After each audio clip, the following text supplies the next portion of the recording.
Last night at a festive Christmas party, an elite committee of analysts, savants, and some people who just sat in their living room with an undecorated tree for a week, just sitting there naked, drying out the tree. Fought and toiled and burned the midnight oil to deliver the best segment in all of sports. It's an honor and a privilege. It's time for Nick's Tears. Indeed it is, Kevin Wilds, and thank you for the wonderful. Did you get the tree decorated? Not that I was talking about. I told you we decorated it Monday night. I told you that yesterday. How long was it up for? A couple weeks. That's a long time. It's a busy family. A raw tree. We had to wait. I was watering it. I was feeding the tree. It sounds like a children's book story. Listen. Just the tree and no decoration. One daughter had to come back from college. My wife. We gotta stay out of my family life. It's up. It looks glorious. I hope so. Half the league's been eliminated. 3 fresh eliminations last week. Cowboys out of there. Colts out of there. Lions out of there. Wow. The Lions at least didn't mortgage, a ton of draft equity a few weeks ago because they thought this was the year to go for it, like the Colts and the Cowboys did. KW hated that take then, hates it now. Classic one, instantly correct. That means there are 16 teams left. And for the first time this year, Brew, being in the AFC North may not save you. Facing elimination, the Baltimore Ravens. Ouch. That hurts. They lose, they're out. The Steelers win, they're out. Odds are next week, They're out. they're out. This was personal to me, and thank you, Marshall, for letting me name this tier. Utter and complete betrayal. Tampa Bay. Oh, ouch. Now I have to move on. So angry. I have to move on from the gambling loss this weekend. That happens. Don't bet more than you can afford, ladies and gentlemen. The fact that I gave everyone the great Anthony Joshua bet and then tried to parlay it into something even bigger, and I should have, but Baker cost me. I'm over it now. But the betrayal's bigger than that. What is it? I picked this team to go to the Super Bowl. I've been the Baker guy. They were 5-1. He was the MVP favorite. Everything was smooth sailing. They're 2-7 since then. Baker's fallen off a cliff. Now, in his defense, he does have a separated shoulder that he's heroically playing through. However, Baker knows better. Football. I know, but the last time Baker tried to play through a bad shoulder, it cost him his career in Cleveland. It's true. Todd Bowles ain't happy either. I tell you that much right now. Todd Bowles he's pretty fed up with what's going on there. Team that beat him last week, Carolina Panthers, next on the tiers. Nope, still mad. I can't believe it. I can't believe it. Panthers, listen, Coach hasn't believed in the Panthers as much as he has. It's like investing in like a private prison. Like, I don't really believe in what you're doing, but financially it's been good for me. That's been Coach picking the Panthers. Wilds, on the other hand, does believe in the Panthers. Yeah. Picked them to make the playoffs, and not, if I'm not mistaken, KW, not just based on the strength of, it's a bad division, because I think you had the Panthers and the Bucs in the playoffs. Yes. So it wasn't just somebody's got to win the NFC I thought South. the tail end of last year. Last year, that Bryce. good And pick. so Remember, Your anyone best who my pick in a son long meets and is nice to. Yeah. I root for forever. He also really liked that when his son met Bryce. Hey! I thought Bryce was your son. Oh yeah, that is true. My son and Bryce Young look a lot alike, except my son's 6'4". Something off all year. Packers, Texans. So I understand for the Packers, we're going to attribute, if it goes poorly, just to the injuries, and that might be fair in part. But I also think it's fair to say, after the opening 2 weeks of the season, they never quite felt like they were, for a sustained period, hitting on all cylinders. Like that, we knew what the potential was, but they didn't have a good, meaty stretch of football where it's like, wow, look at what the Packers do on both sides of the ball. For the Texans, they have played the toughest schedule in football. The defense has been unbelievable, but the offense has just been flatly bad for 90% of the year. There's been like a couple weeks where it's like, maybe it's going to turn, and something has, to me at least, felt off all year for these two teams that did have, I think, legitimate, certainly in Green Bay and maybe in Houston Super Bowl aspirations. Would be so annoying if either of these teams makes the Super Bowl. And by that, I mean Danny Parkins and Aaron Rodgers would be so annoying. If the Chargers, by the way, control their own destiny for the division. I know this has all been a big crowning of the Broncos. If the Chargers win this week against Houston and then win next week against Denver, they win the AFC West. It's as simple as that, and they would go 13-4. And that would be wildly impressive by Jim Harbaugh, pardon me, Herbert dealing with the injury. And it would be wildly impressive for the Steelers, who 3 weeks ago, I think Coach was firing Mike Tomlin. It was so weird. I was like, Coach, you never do that? He was like, he's got to go. No, I'm kidding. Coach didn't do that. But literally everyone else in the media was. And give them credit for what they're doing. I just feel like, I don't know who would be more smug, Parkins or Rodgers. Either way, me personally, it'd be annoying. Oddly similar, yet totally different. Here's what I mean. Both of these teams have, I think it's fair to say, polarizing second-year quarterbacks. Like that, whose biggest supporters think they are stars in the making and biggest detractors don't see what the biggest supporters think. Yeah, like Ben Johnson. Well, I'm going to get to the...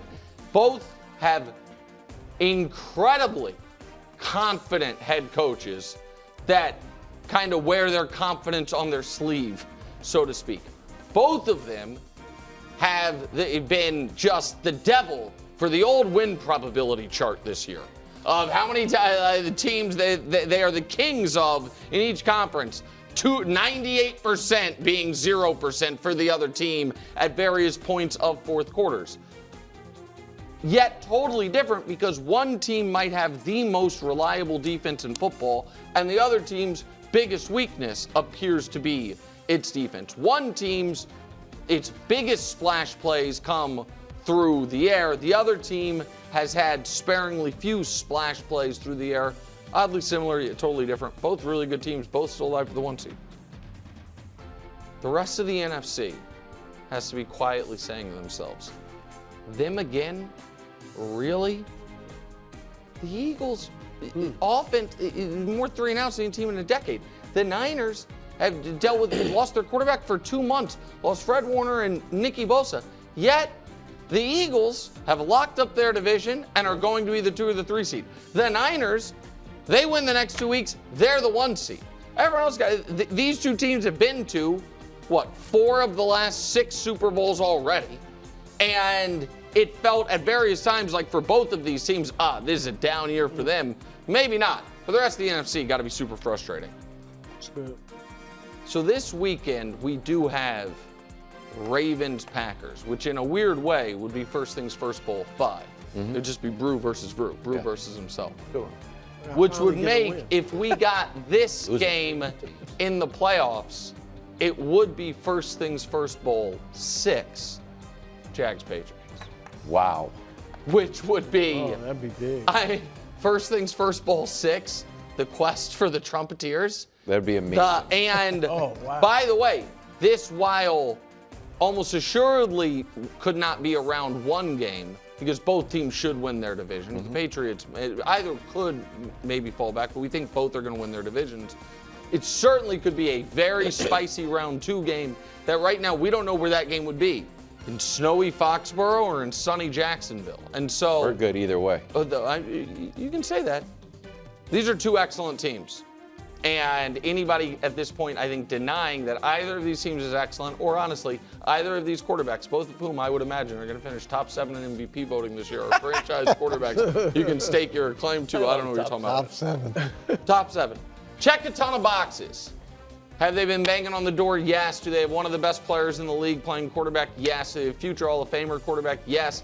Do they have a great complement to that quarterback in great running back? Yes. Do they have a legitimate home field advantage that doesn't really exist as much across the league? Yes. A lot of historical boxes for Super Bowl champions they check. Do they have a good run defense? No, that's the one they don't check. But almost all the other ones they do check. And then atop the tiers, Coach, do we get part 3? This has kind of been Danny's take, and I'm co-opting it to a degree. I think it's a good take. These have been, by almost any metric, the two best teams in the league this year. They have played twice. Both games have been incredibly close. Only one could be called a great game. The other was just an odd game, but incredibly close. They have played each other dead even in those two games. Could we get part 3? Could that be, it might be with a trip to the Super Bowl on the line. A world also exists where we get that game in round 1 of the playoffs. So that is the committee's tiers entering week 17, Coach. It's going to be really challenging to do like one of your segments the same day that Brew does one of his segments. Yeah. But I think that you did a really good job. And I do love the descriptions that you have too. Thank you. That's one of my favorites. You get a B. The committee does an outstanding job with that. I have been frustrated with where you place this team consistently throughout the course of the season, and I know why, and we all know why, but you've got the Broncos too low. Again, they're consistently too low, and I understand they lost a game at home for the first time in 11 games against a red-hot Jacksonville team. Totally get that, and I know that you have no love for the quarterback. But I do think that you have to give the quarterback some credit for some of the things that he's been able to achieve, compared to the quarterbacks that are above him. If we could just bring this list up here. So if you just look at where May is, or where Nix is versus May, Allen, and Darnold in record, okay, consistent. Pass yards per game, I know that's very important to you. You can see he's ahead of some, he's a little bit behind others, and then TD to interception. So as much as you want to kill him because of your preconceived notion of who he is, he has done a lot of really good things. And then collectively, team's still number 1 in sacks, number 1 in sacks allowed. They're top 5 in almost every category defensively. You've got them too low, especially when you look at the teams above them that have been Philadelphia, been up and down all season long, and somehow they're stacked above them. Well, listen, the case that they should be above Philly, I'll listen to. They did play Philly. They did beat Philly. It was an odd game and a close game, but that one's fair. I do understand because, Thursday is the day we normally do the Bud list, but that's Christmas. Today's Wednesday, so it's a little confusing what our schedule is. But this isn't Mahomes Mountain. So, just a quarterback, that's Tuesdays, today's Wednesday. Yeah. A quarterback-by-quarterback comparison really is not apropos to the tiers, which takes the whole thing. Because I had nothing to do with it. It was within a context and a rich tapestry. That is fair. Listen, I have the Broncos either 8th or 9th coming off getting annihilated at home by a team they might face in the postseason. I personally think. Now, I am very curious to see, assuming the Chargers win this weekend, and that Week 18 game is for the division, I'm really curious to see how the Broncos and Chargers look against each other, and if that Broncos pass rush can remind everyone how dominant it can be, particularly against, a totally overmatched Chargers offensive line. I can't believe I'm looking at that on the screen, by the way. Broncos, not even this thing. Broncos, minus 13.5. Not even 2 touchdowns. In Kansas City. It's embarrassing. That is so sad. It is embarrassing. That is so sad. Gosh, go ahead. It also makes me feel like, another guy who maybe should finish top 7 MVP voting this year, Patrick Mahomes. Go ahead, Drew. Wilds, I'm sorry. What? Patriots need to move down. For what? All right. Beating they your need Ravens? to move down. This is they're my Ravens, right? They're big whoop. All right, the Ravens are 7-8. Because we beat you. You would have been 8-7. Enough is enough. It's been cute, the doorstep of destiny, and cute. It's the year that Nick's hometown team falls off, your hometown team picks up. It's all nice and cute. Yes. But you guys are not better than Philadelphia. And I would say several of these teams that are beneath you. Who? All right, several of them, but especially Philadelphia. All right, and here's the sad truth, Wilds. And you guys are more than cute. You got some curves, you're more than cute. All right, but you've beaten, I think we have a graphic or video or something of it. wins against teams above 500 this season. That would be you, the Patriots, and the Giants. The Giants are what, 2-13 this year? Yeah, it was both of them were against teams with winning records. Yeah. Yeah, they beat the Eagles. I mean, talk about a weak schedule. Well, it's not. We're not the athletic director. We don't get to choose the schedule. I'm just, look, you needed some boneheaded play calling to beat Snoop Huntley last week. I mean, it's just the truth. It's just the truth. Had Lamar not gotten hurt, I think you were taking an L. All right, now, I talked to you about believing you can reach the Super Bowl this year. Sure.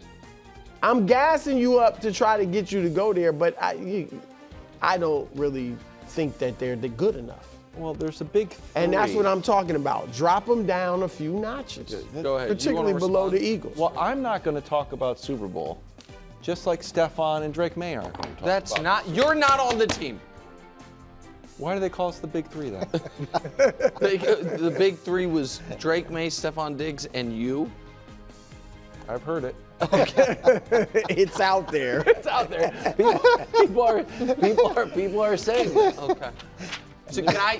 This is what I want to say because I don't think it's too high. I also don't love that graphic brew grab just because Wilds didn't like. But if I'm starting to get into it. But Nobody wants to hear hold it. on. You see the little, you like the thing on the. It's Wilds how high the committee is on the Pats. We get That's it. Dusty. But just- Wild. That's Dusty, but I think that's Again, I some, didn't that is understand. some of his Just best. real Again, I quick. thought it was a so how high KW reference. KW, because your point on we beat the Ravens. If we hadn't beat the Ravens, that they would be above. I get yeah. right. Here is what is objectively true though, and this is a fair. And this is what I was checking to make sure I was right on this.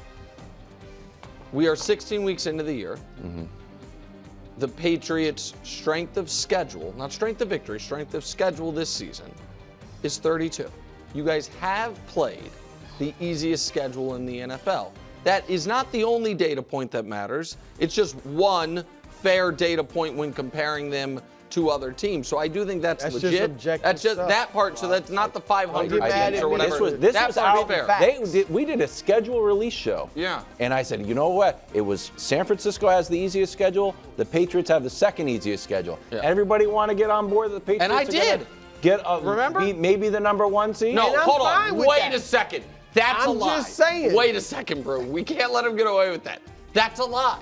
What's a you lie? You did not say everybody want to get on board with the Patriots being the one seed. It was getting on board that the Patriots could make the playoffs, which is where your hope lied. Privately. All right, go ahead. I was thinking about it. I also am not going to diss the Eagles because I'm pro Eagles and pro Jalen Hurts because I think the Eagles, everyone knows I'm anti-Bills.